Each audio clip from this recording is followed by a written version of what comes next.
Group H needs a decider. With HC Pilsen already claiming the top spot in the group, it's up to either JYP Jyväskylä or HC Lugano to move on as the second playoff team from Group H.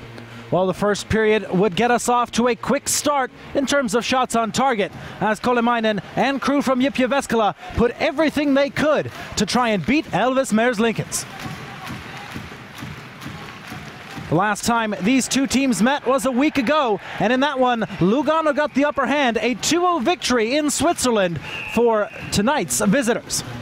Well, as I mentioned, Kolemainen just a few moments ago, his line, along with Hitonen, the captain, would amass the most shots between two players. Hitonen getting 2 on this shift alone, and Kolemainen 1. The two of them would end up with 12 shots between them. This sequence, one of Merslinken's many highlights throughout 60 minutes. On to the second period, still looking for that opening goal. Lugano didn't muster up much in the opening frame, and their chances in the second period were few and far between as well. They were outshot throughout the entirety of this hockey game, their chances coming few, far between, but in the end, it would only take one shot to see who could score. Well, I mentioned Merslinkens earlier, and I'll mention him a few more times before this one's all said and done. Robert Ruba getting 2 cracks at the Latvian netminder up close and personal, but number 30 stands tall, or rather kneels tall, in the butterfly this time around, making a couple stops.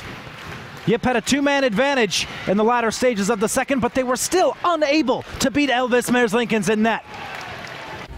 The 24-year-old did everything in his power to prevent a goal, prevent juicy rebounds as well. He did well throughout 60.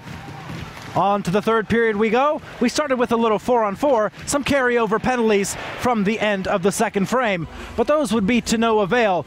The open ice did not result in any scoring. And as usual, Merslinkens was up to the task in front of him, and it would take a little bit of a fortunate bounce, or, well, so you can call it, for Lugano to finally get on the board. Or was it? Once we look at it under further video review, you can see that the forward gets his leg on it and there is a kicking motion. It would take a few minutes, but the call would stand. No goal on the ice, and Lugano's lead is no more.